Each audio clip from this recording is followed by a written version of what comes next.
In the heart of every man, there's a strength we can't deny. Through the storm and through the pain, we're reaching for the sky. Hey everyone, and welcome to the sixth episode of the first season of the Resurrect Patriarchy podcast. Um, so in the last episode, I talked a bit more about patriarchy, and then kind of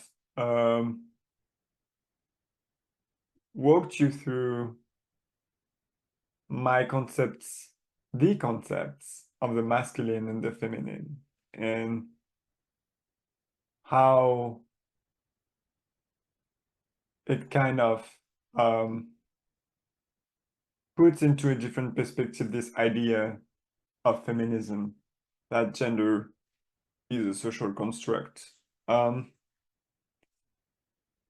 I had an idea, but just saying that, I want to talk about this idea that gender is a social construct because, well, it might surprise you or not, but I do believe that gender is a social construct. Having said that, I guess the big question is to what extent it is a social construct. And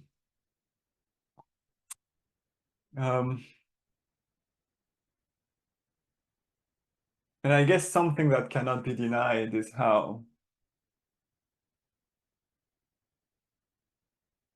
humanity is diverse.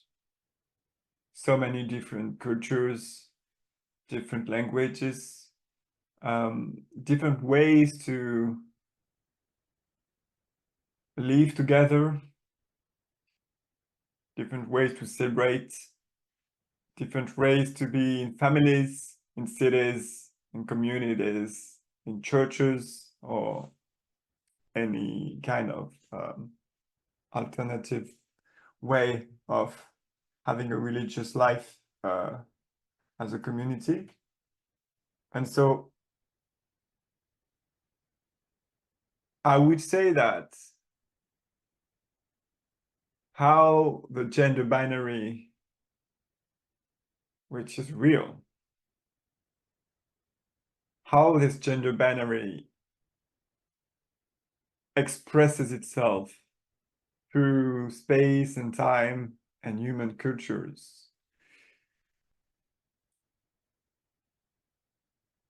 is infinitely diverse. And so what is going to be perceived as masculine here is not necessarily going to be perceived as masculine there. Especially when it comes to things like haircuts, the way to dress, colors, and sometimes functions in society. And so in that way, we can say that gender is socially constructed, even though we might not be aware of some other way of some other ways this kind of stuff is actually being determined, and science might actually come up with new ways to understand how this diversity takes place exactly and why. Another thing that is really important to get about that is that this debate of whether gender is biological or social or socially constructed implies that social life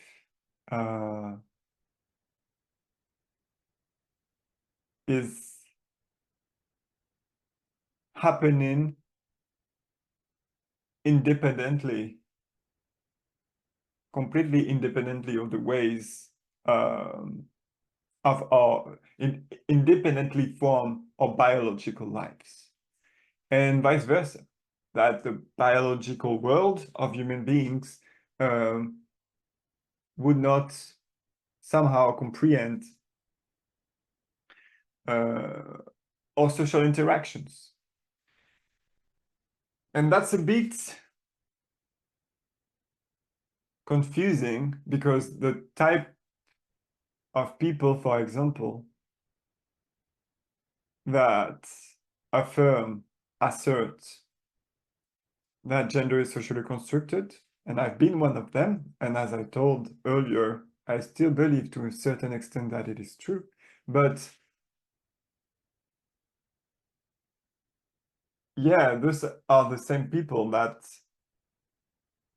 say that gender expresses itself on a spectrum. So they have a more intuitive understanding of how things exist on a spectrum. But they seem to forget that our biological life and our social lives and our spiritual lives and our mental lives and our emotional lives all exist as well on a continuum, and they're not separate. They actually are being interdependent. They're actually different ways to look at the same thing and to talk about the same phenomenon, which is existence. And I would dare say, conscious existence. And so, yeah, that's something. And I've noticed it in myself first, because I was kind of one of these people, being more focused on the social construct than the biological determinism. But I was also saying that, yeah, gender exists on a spectrum and everything is existing on a spectrum. But I was reluctant to see the continuum between biology and sociology, because we are having both biological lives and sociological lives, and we can look at different human phenomenons, I'm not sure.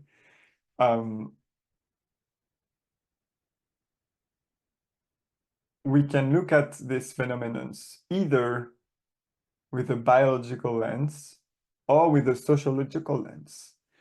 We can look at women's periods, for example, through a biological lens or a sociological lens. It's just a different,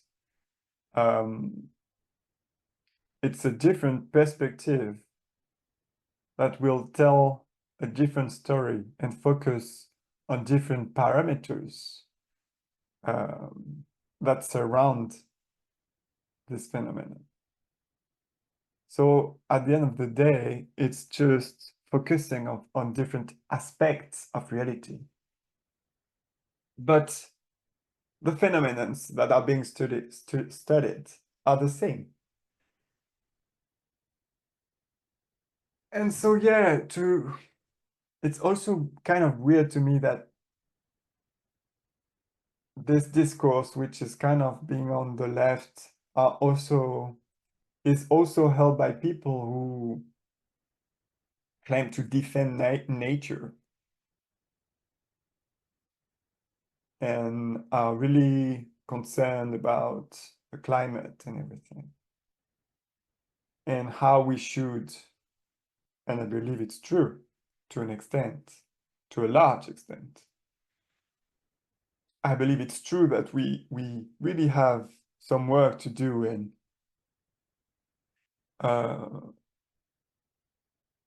getting back in harmony with the environment and with all other life forms.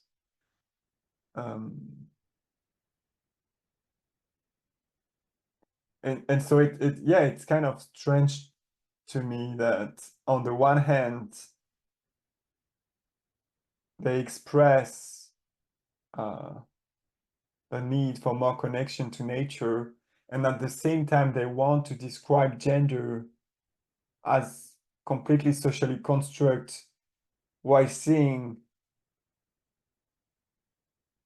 this sociological construction, like while basically telling us that these social things have no thing to do with biology, and so with the natural parts of ourselves. Uh, yeah, I hope this makes sense. It does make sense if you're paying attention, even if I'm not being perfect. Uh, you can actually tell what I mean. It's up to you.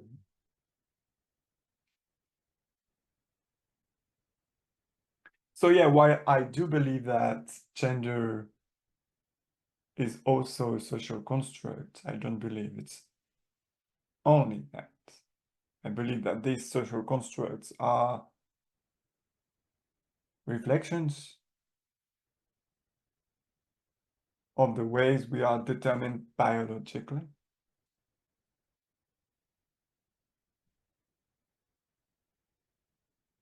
And to go even further, I would say that the way we are determined biologically actually answers to a spiritual order that is beneficial to us.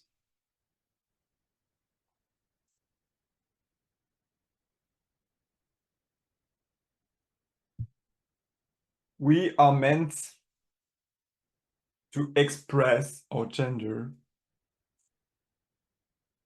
in a fulfilling way. And that fulfilling way requires acceptance of what is alive in us.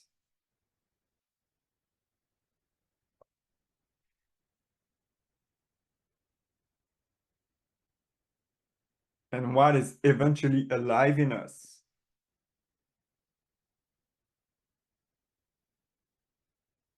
is how we are determined biologically, which is the closest way to talk about the fact that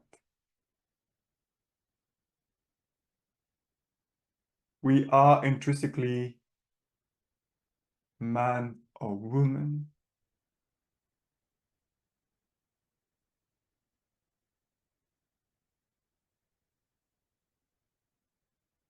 I would say in most cases.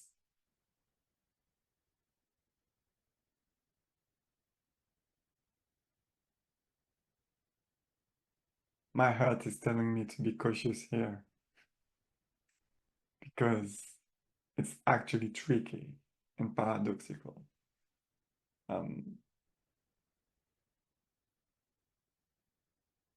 We are meant to be determined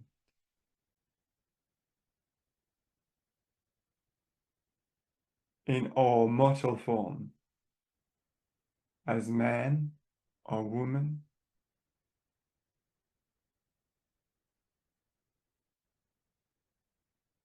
despite the fact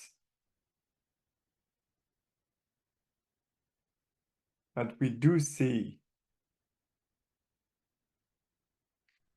anomalies like intersex people.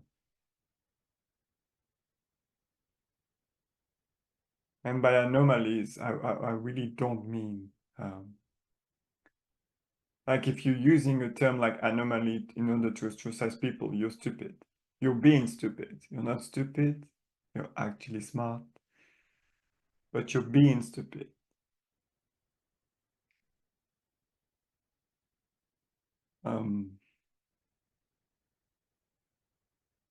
People are people, no matter what. even if they disagree with you, even if they're talking nonsense or doing nonsense. People are people, and you can't escape that. You can't use people's limitations to fuel your own. It will never make you right to do that.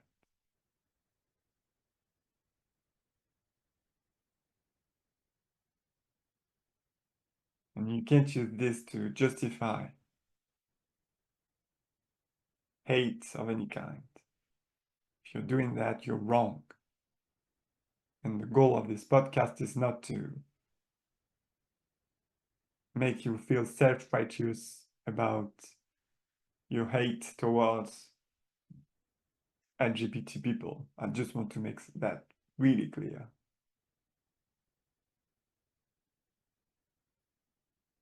If you're hating, you're wrong. Simple as that.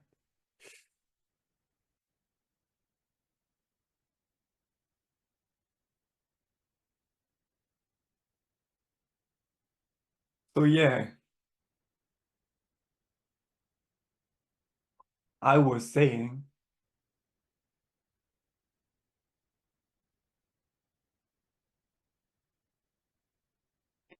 we are determined as men or women. We are meant to be determined as men or women in our mortal form.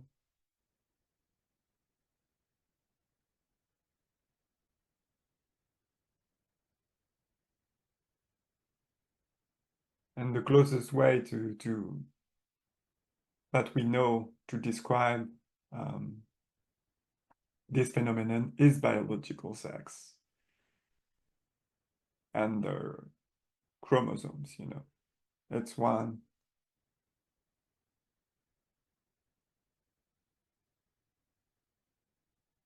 It's the closest way to know what this is about, you know, as of today.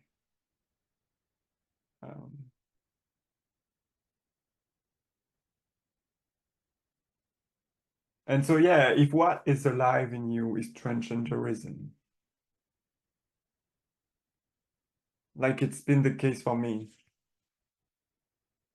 I told myself I was a woman. I talked about that several times. And it made me feel good. It made me feel good. It made me feel fulfilled.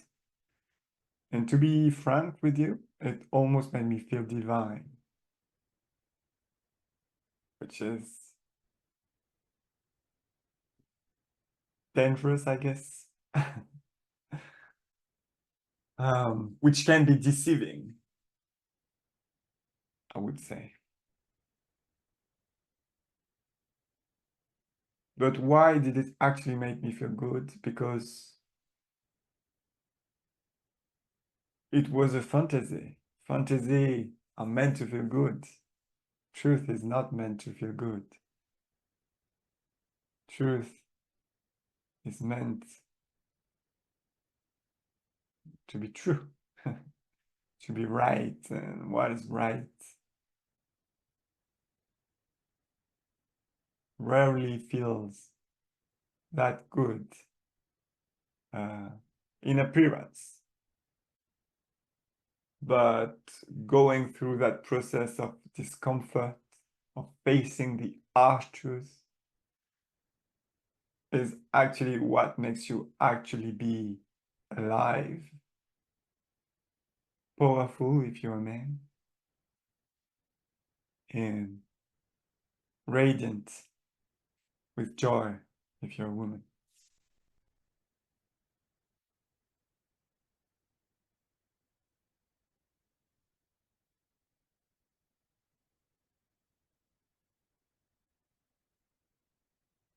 So we do what we need to do to survive, and to some extent, for some people, it will mean tell yourself you're another gender that you actually are. But we do that. We do what we need to do in order to survive until the moment we realize This life is nothing but about surviving. It's nothing but about surviving.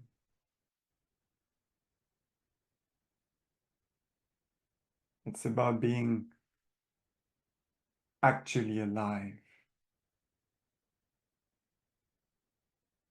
And what actually be alive means is how to actually be alive spiritually. How to actually be alive morally. Morally speaking. It's about being aligned with truth.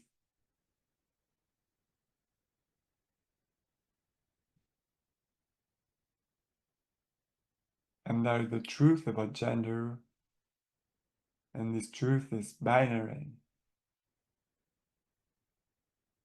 This truth is cisgender, which is the opposite of trans for those who don't know or are just being a bit too much offended to actually take the time to just get what that means and deal with it.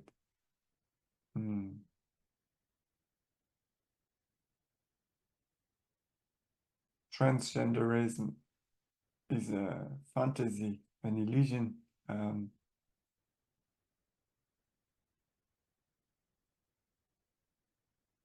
That people tell themselves because they are in pain.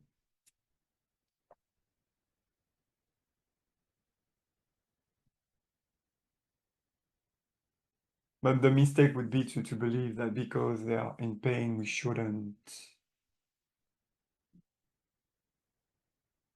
make them see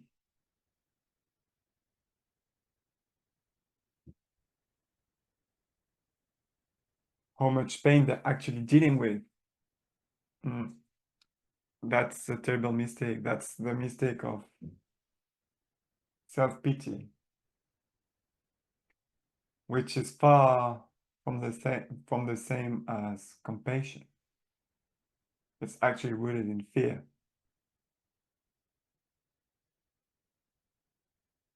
When you love someone, when you do the hard work to actually love someone,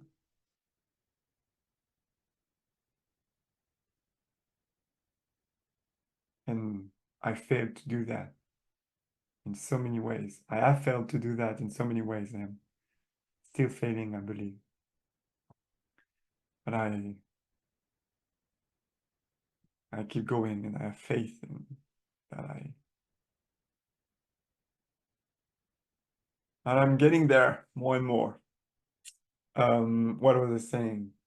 When you love someone, when you actually do the hard work to love someone,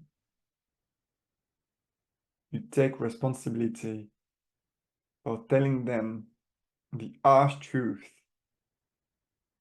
they're not willing to see, they're not willing to deal with, and you support them. You support them at the same time that you challenge them. And I'm talking to men right now. It's up to men to do that. That's the spiritual work you've got to do.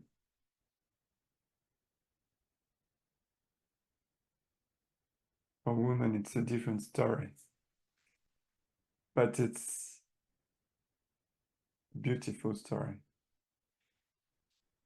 Maybe this will be what I'm going to talk about the next episode, although I don't believe, but I will certainly get back to this in future occurrences. So thank you so much for having followed this episode. Hopefully you get some great insights. It's making your head spin and, you know, get more and more in touch with the truth. And yeah, we'll see you soon. Bye. Every son with a heart of gold and wisdom to our journey's just begun.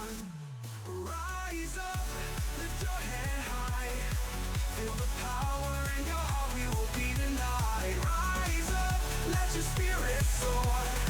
Together we'll inspire and we'll be much more.